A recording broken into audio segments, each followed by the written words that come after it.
Hello everybody, welcome back to another video. Today is a little bit unusual in that I'm going to be bringing to you a client case study. Now, I know for some of the older folks that have been around for a little while following my page, I used to do client spotlights and I would do case studies on all kinds of different goals, different abilities, experience levels. And I thought, you know what, it's been so long since I've done that. Why not take the opportunity to show you how I go about coaching somebody for the very first time to stage as a NATS competitor. So I'm really excited to show you all of the data, talk about the ins and outs of how we go about this. And what's been really fun and exciting for me in doing this is that this person is not only a good friend, she's also a colleague in the industry. She's also a dietitian. She lives in Australia, and some of you might actually know of her as the Anti-Diet Dietician on Instagram, or Astrid. So Astrid reached out to me probably, 34 weeks ago now. And we talked about this on and off over the last 12 months. And she said to me she feels like she's finally ready and in a position to, undertake a fat loss phase and really see the hard work that she's been putting in over the last decade of training. And I think one of the things for me that was really important in, taking on this approach was being mindful of Astrid's history. So for those of you that don't know, and I'm sure Astrid's been pretty open about this over the last, several years she's been on social media, is that she too, like me, struggled with an eating disorder. So not only did Astrid have binge eating disorder, she also struggled with bulimia. So have both kind of shared in that past experience. And there is so much work that goes into overcoming that.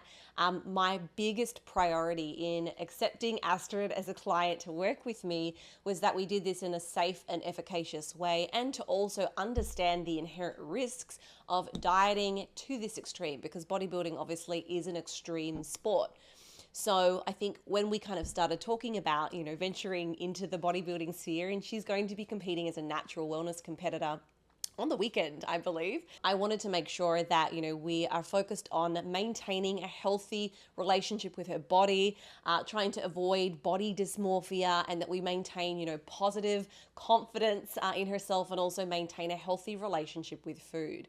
Now, there's a little caveat here on that last one. I think for anybody that's done an extreme form of dieting for a bodybuilding competition, I think that it's difficult to maintain, a healthy, balanced, relationship with food because of the degree of caloric restriction. But it doesn't mean that it's impossible to do it in a healthier way, and also come back out of it on the other side, with a good head on your shoulders, still feeling very confident and positive about yourself, which tends to be something that a lot of people struggle with. So once they've gotten down to that stage lean physique, coming back out is a really big transition. And for anybody, no matter how much work you've done, and I can attest to this myself, it is still a big transition, going from being super shredded and lean and having the rationale and the logical, narrative that is going to tell you, hey, I know this body composition isn't one that I need to maintain year round. It's not necessarily healthy. I can see, the stress that it can put on my, other domains of life that are also equally important to me.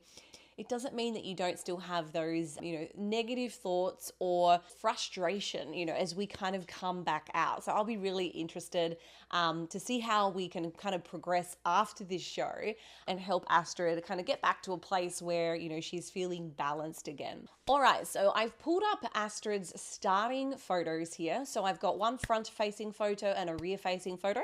So this is basically Astrid's body comp at the beginning. She is super strong at this point, probably eating just over 2,000 calories a day. She has been lifting so incredibly hard for such a long time. I would say probably just over a decade. Astrid might have to correct me there, but I'm pretty sure she's been lifting as long as I have. So there's a lot of muscle, a lot of strength. Let's come over and have a look now at her front-facing pictures. Now, I guess when I first started working with her, we kind of talked about her estimated end of weight goal. I had predicted that we'd probably need to get her down to about 54 kilograms in efforts to be competitive, to win a place as a natural wellness pro. Now, I specifically told Astrid that I think she would be best suited to wellness, and that is because she has a disproportionately greater amount of muscle mass in her lower body than she does in her upper body. So I think I made the best, guess for her, because she has pulled it off amazingly, and I can't wait to show you now what her current pictures look like. So let's do that. All right, so I've had Astrid just send me a couple of screenshots here from her phone. You can see here she is now looking extremely lean. She is stage ready.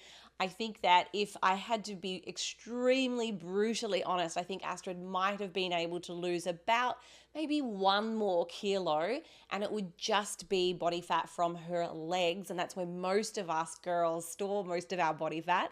But I think she has an extremely good chance of placing in the top 3 for her upcoming competition. Okay, and here is another one that I've got of her. So again, it's a little bit blurry in her lower body here. You can't quite see all the definition, but you can definitely see that she has peeled back the body fat, which is, in my opinion, very impressive. And again, that is decades of training. All right, so let's go over to Astrid's summary sheet. I want to pull up just her general data. So you can see here, we've got a 34-week cut. I had mapped out basically if we wanted to get her down to about 55, 54 kilos, that we would need just over 30 or so weeks. So you can see here, I have targeted her weekly rate of weight loss at 0.5% of her body weight per week. You can see over here, there's a predicted weight column. So based on her starting body weight at 68 kilograms, that means that every week she would be shooting for about 0.3 of a kilogram. So you can see here, the red dotted line is the projected weight each week. So this is where I wanted her to be at each check-in. And then the blue dotted line is what her actual reported weight is. And again, this is me taking weekly averages. So each individual data point here represents her weekly average. There are also a mixture of weights within that. So if we were to kind of zoom in even closer, you would see a lot more variability here.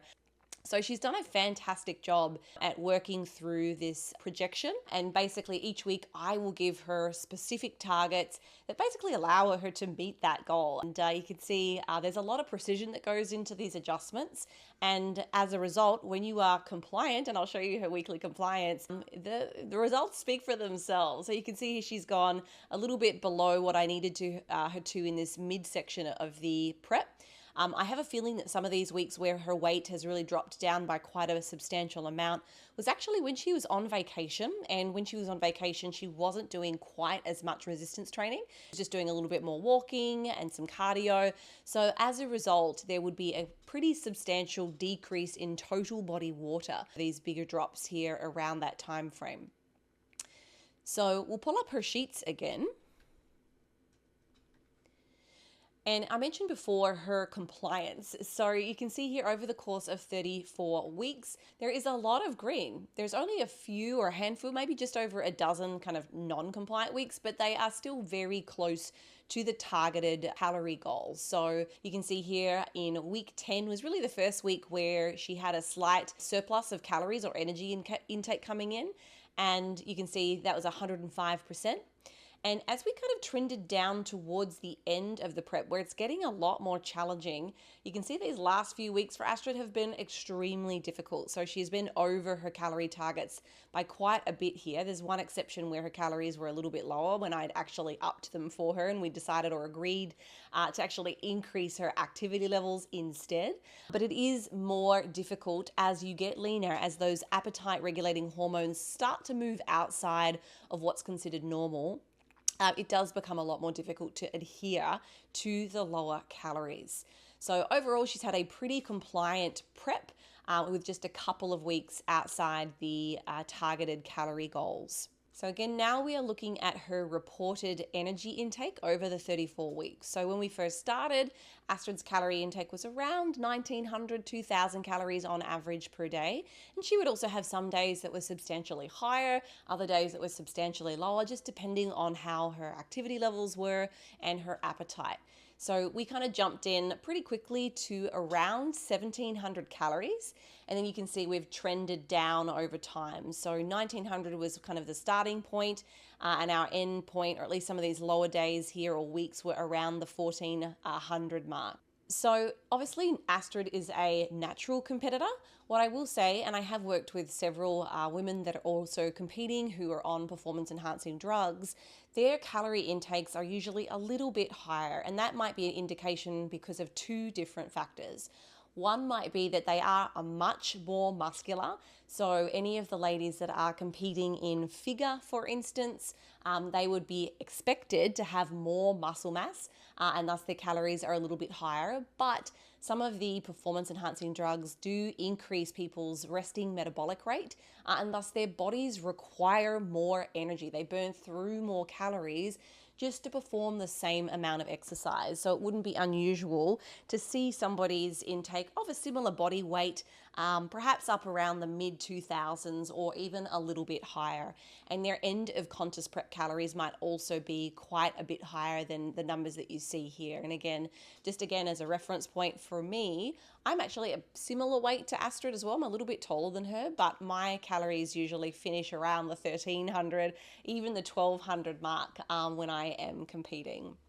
Okay, so I next want to point out, I guess, her resistance training volume. So I have all of my clients tracking their training sessions.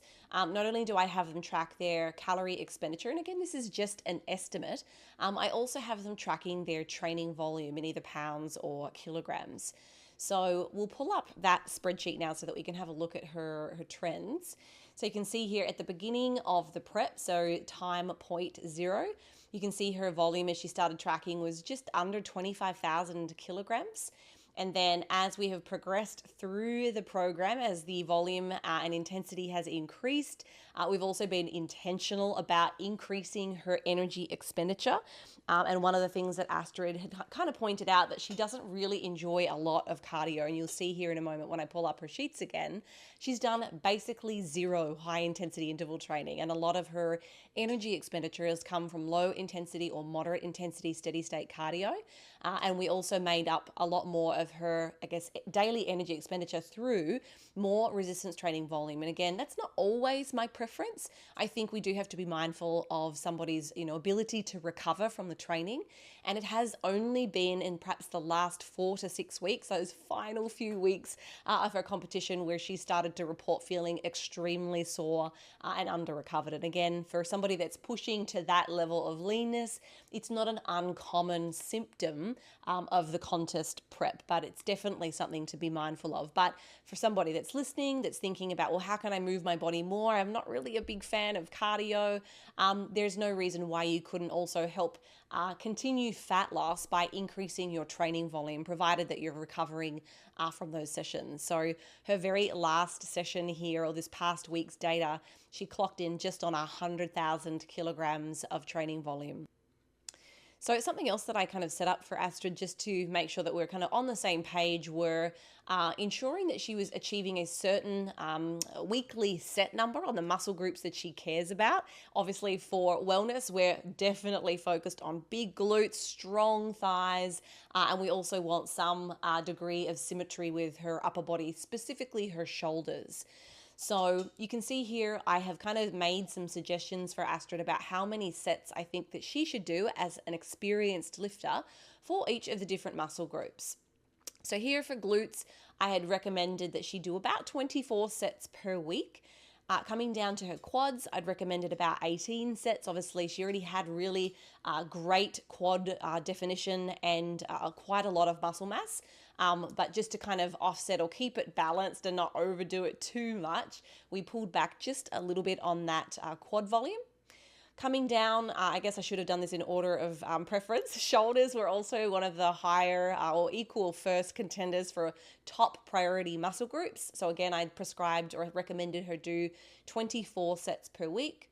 And then as we kind of look to the other muscle groups there, you can see hamstrings come in with a slightly lower volume of around 12 working sets per week. That was similar to her back. Calves, we only did about 4 sets. That was less important, and it is generally less important for these physique sports. Chest came in at 9, and then the biceps and triceps came in at 4. So again, these are basically maintenance volumes, if that.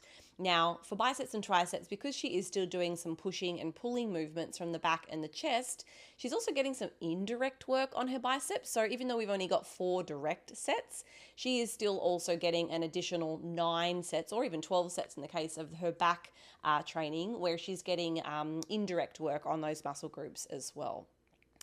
So that's kind of the suggestion. Now, Astrid was following a couple of my programs. I know that she was doing the Bikini Pro for a little while. She was also done my glutes and shoulders programming too, which is available if you guys are interested on Be a Fit, my training or workout app. But she's also been adding in some extras here and then again, just to make sure that she can achieve these volumes. So that was kind of one way that we got around, still using an app that's very convenient. It's got all the demonstrations, and it was probably 95%, curated and tailored to her needs. And then we've gone about adding in a little bit extra work, for those intended muscle groups. So that was how I kind of prescribed her training, and that's been pretty consistent throughout the course of her prep. Okay, so next, I did mention before that Astrid has not done any high intensity cardio. I probably misspoke here. She's done a little bit, but if you look at this column relative to everything else, she's basically done no HIIT cardio since, goodness, back in week 14, and it's now week 34. So she was doing a little bit earlier on, and then she kind of just let me know, hey, I've got a bit more time. I'd much rather do lower intensity steady state. I just feel like that's a better suit for me. She's also multitasking when she's doing her low intensity steady state. She's editing videos, she's on social media. She can kind of do those things simultaneously, which I think is important. She's also working full time, still needs to do her job, and competition prep is really time consuming. So, the alternative might have been, we can do HIIT cardio, she can get it done much faster, but it wasn't really allowing her to do some of those other important tasks that allow her to, run her business. Okay, so you can see here in week 1, she was just under 12,500 steps on average per day. So she's always been a pretty active person. Astrid works as a clinical dietitian in a hospital, and I know she also walks everywhere to and from, her workplace to her gym. So she is a very active person on her feet. But you can see again, the trend line is very positive. And towards these final few weeks, just to continue creating a deficit, I have been prescribing more and more activities. So you can see here for, the last third, I'm going to say, of this contest prep, she's been just over 15,000 steps on average per day, which is quite a bit. I compare that to what I do. And again, I'm not comparing in the sense that, we should be looking at what other people are doing, but, it's also relative to their circumstances, their preferences, their lifestyle choices.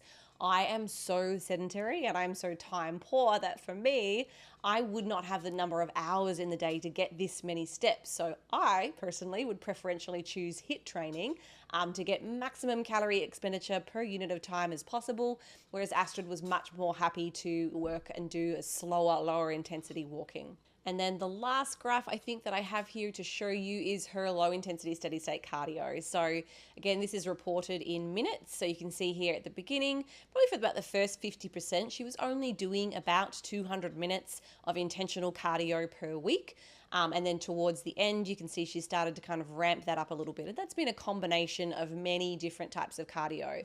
And just to reiterate for the listener, or perhaps somebody that's not necessarily in the health and fitness industry, there are a lot of myths out there about, which is the superior method for, losing body fat. And the answer to that is actually there is no, superior way to do cardio. They all have the potential to expend calories. You can burn energy through a myriad of different ways. So if you are somebody, for instance, that really loves dancing, or maybe you like or enjoy, playing a team sport or something like that, there's no reason why you couldn't use that as a form of activity or energy expenditure to help create your calorie deficit. Some people need to be a lot more intentional, again, if they're time poor. So they might have to go out of their way to do a lot more high intensity cardio to achieve the same kind of calorie deficit. So I want to pull up my data sheets, and I do collect quite a bit, so I'm sorry if this is difficult to read. I'm going to blow this up a little bit more so that you guys can see it. But over here in this side column, and I will scroll down to the most recent week so that we've got that data here. So you can see here, every week I am tracking Astrid's weekly average energy expenditure from a combination of all those forms of exercise. So not only am I tracking her energy expenditure from her lifting here, so you can see her individual training sessions, are clocking in anywhere between 300 and 475, sometimes 500 calories, depending on the day. And then the combined calories from the Stairmaster, walking, treadmill, whatever the case. So you can see here her overall weekly energy expenditure is clocking in about 5,000. And that's honestly, again, very comparable to what I do. We're a similar height and similar weight as we hop on stage. Okay, so I wanted to show you the next lot of data, which was her protein intake over the course of the prep. This was a strong point of contention for both of us, and I know Astrid is not trying to be a defiant, bad client or anything, but she definitely has a preference and a strong love for protein-containing foods. And again, this is often something that I am, working on proactively with a lot of clients because they are coming at this from the exact opposite end of the spectrum. They really struggle to get in protein. It's not been their habits. They don't have any, recipes in their recipe arsenal. And it's really about helping people learn how to eat a high protein diet and really enjoy it. So Astrid, as a dietitian, she's obviously had a lot of years experience, exploring and experimenting with high protein foods. But I think her habits over the years in efforts to, keep a healthy body composition and to feel good, she's often opted for much higher protein foods than she actually needs to. So her current protein intake, as you can see here, is very, very high.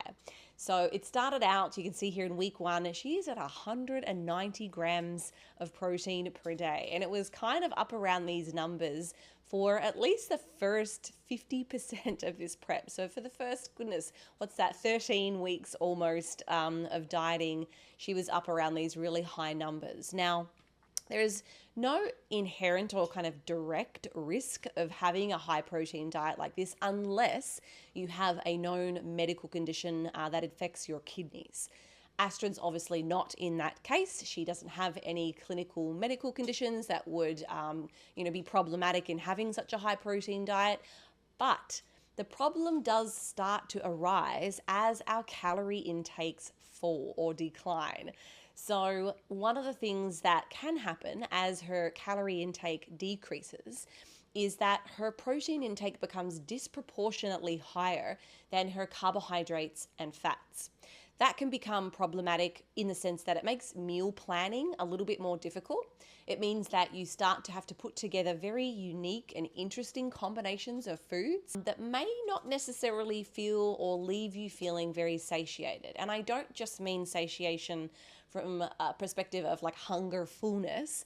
Obviously, that's fine. She's also eating a very high fiber diet, which I'll show you here in a moment. But what I am specifically referring to is satisfaction up here. How much pleasure are you getting from your foods?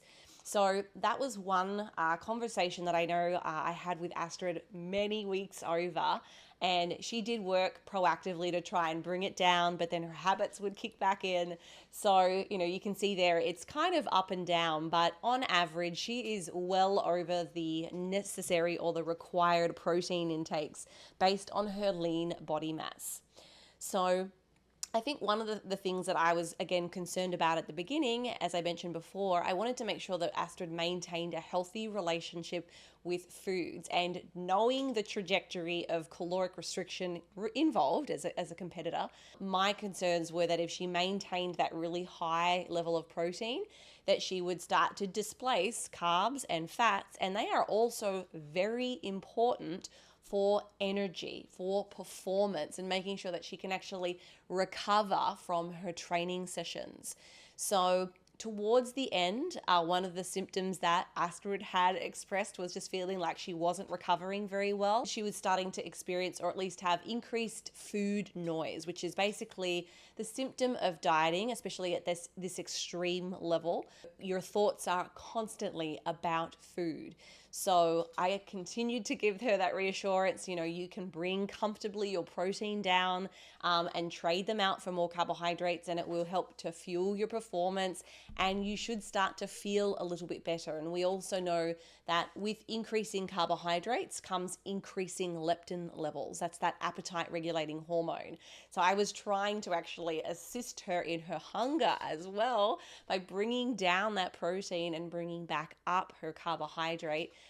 So I always think it's quite interesting to kind of look at somebody's trends over the course of their cut. The next graph that I wanted to show you is her carbohydrate intake. So this is all over the place. Now that's not a bad thing. Obviously I've just explained the reasons before why I might like the average numbers to be a little bit higher for Astrid based on her calorie intake. But there is also no harm or downsides to practicing the act of calorie cycling.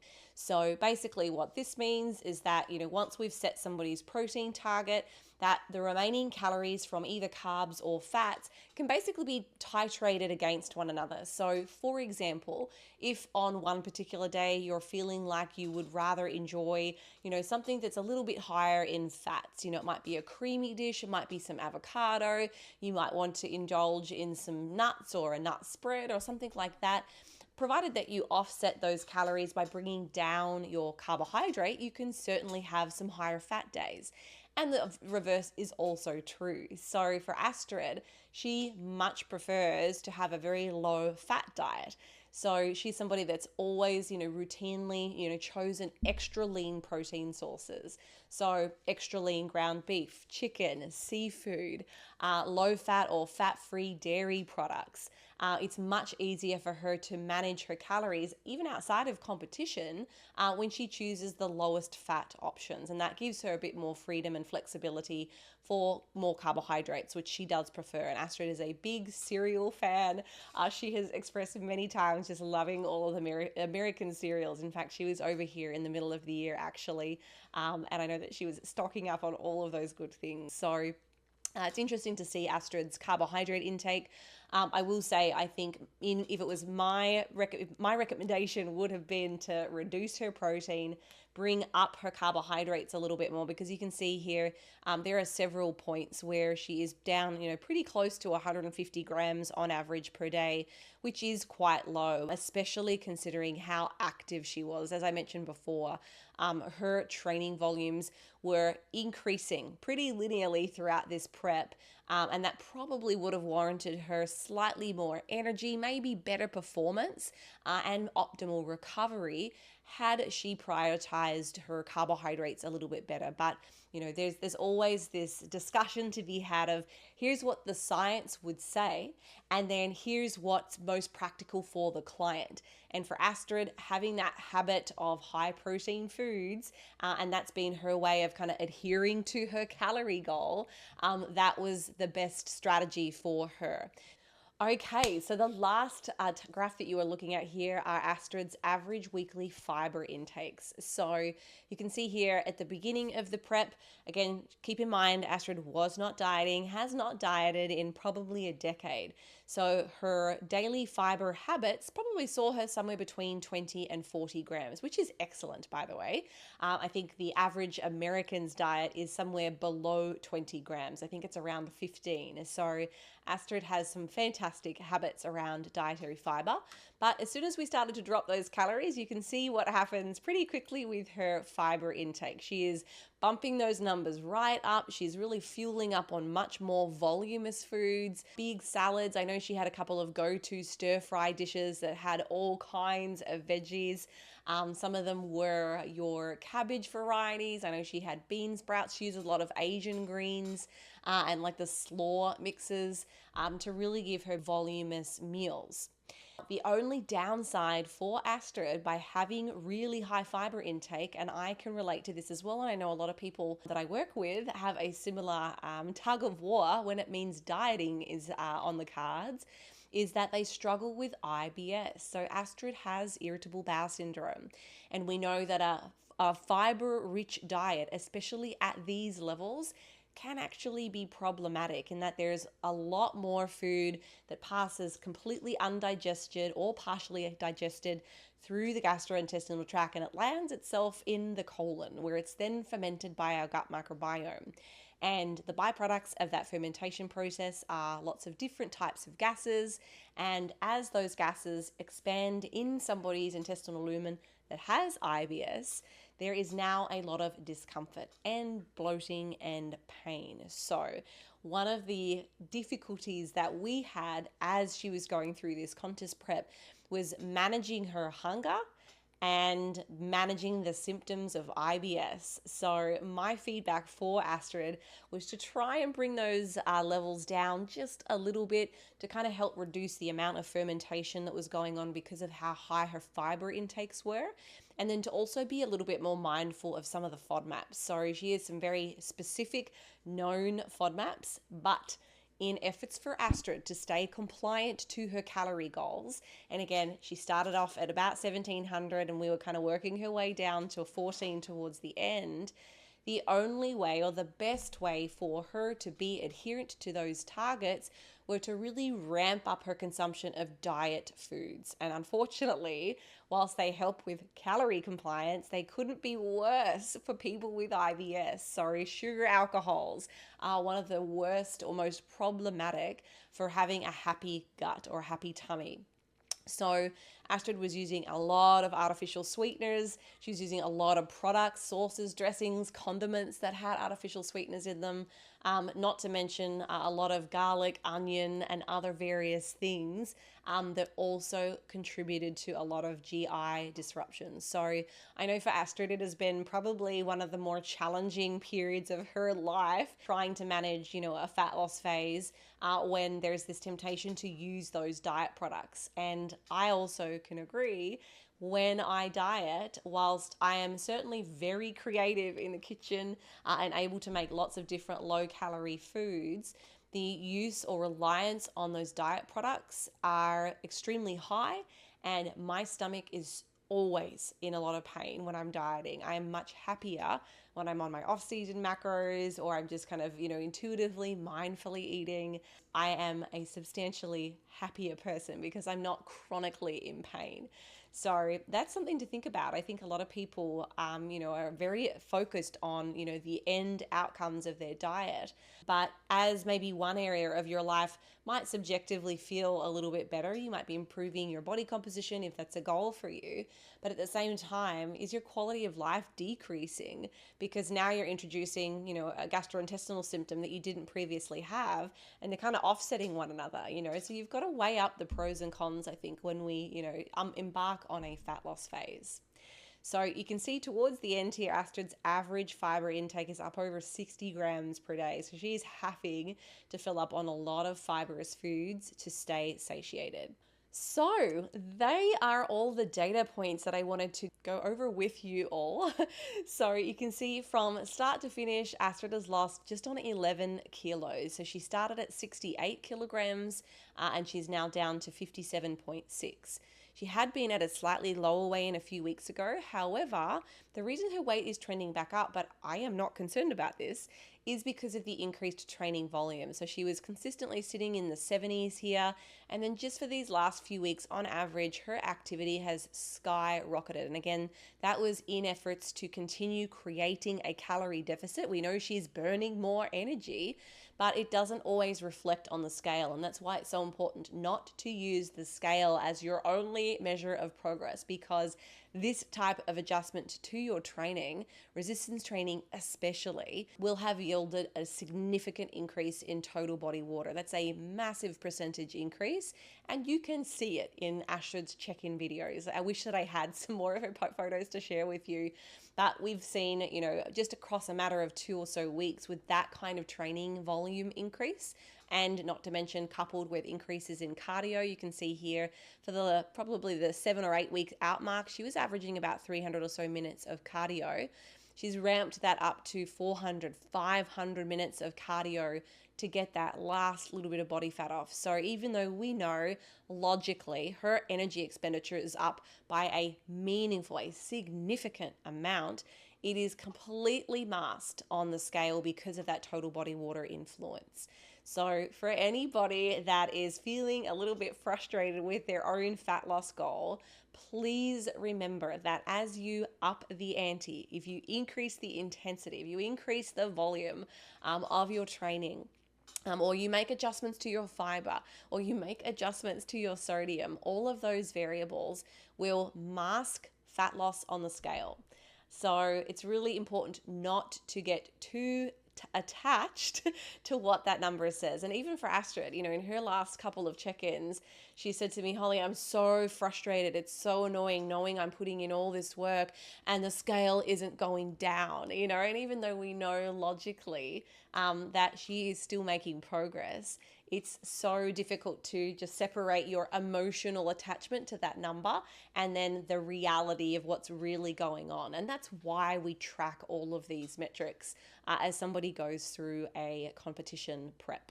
So I think that's probably about all that I have for you in terms of going over Astrid's data. I am sure that you guys probably have questions. I wasn't too sure kind of where to go with this, but I know that you guys will have some questions for me after presenting all this data to you. I know many of you are also in pursuit of your own fat loss goals. You might have questions about the percentage weekly rates of weight loss. You might have questions about typical durations of cuts, what might be a normal amount of activity for somebody or normal training volumes, you name it. I'm sure you've got some really great questions. So if you would like to submit those, you're more than welcome to. I will be going through YouTube and checking the comments. And if you guys want to get your hands on a copy of this tracking spreadsheet, you can do exactly that. This is freely available to you guys on my website. So all you need to do is head over to beerbody.com and head over to the free resources page. And not only can you get access to this, you can get access to some of my training programs. You can get access to some of the chapters of my recent book publication, The Complete Exercise Guide to Muscle Hypertrophy. And there is a whole arsenal of recipes and other educational articles on all topics related to health, nutrition, exercise that you guys would definitely enjoy and find value in. So please head over there and take a look at that. Last but not least, if you aren't familiar with Beer Brain, then please also check that page out on our website. This is our monthly research subscription. Every month we review 4 different articles, either in the area of nutrition and or exercise science. We basically take what should be a very complex scientific study and break it down in an easy to understand way. So whether you are somebody that is a fitness professional and you're just fresh out of time and you don't have an opportunity to seek out studies, let alone interpret what they mean, then this is a great product for you. It's also more than appropriate for just the average fitness enthusiast who wants to learn about how to practically apply science to their nutrition and training regimen. It also comes free with an Audible form. So if you're busy and you're on the go, you do not have to sit down and read the magazine, though it's very handy to look at those things at the same time because there are often charts and tables that help make sense or bring context to the paper, but it does come free with an Audible form. So I think that's about all from me, guys. If you have any questions about nutrition coaching, if you're interested in working with me or any of our coaching team, please send an inquiry. We've got some really great coaching program packages available. And especially if you're interested in competition prep like this, that's definitely my jam as well. So I hope that you found this video interesting and I look forward to hearing from you guys. I'll see you in my next video.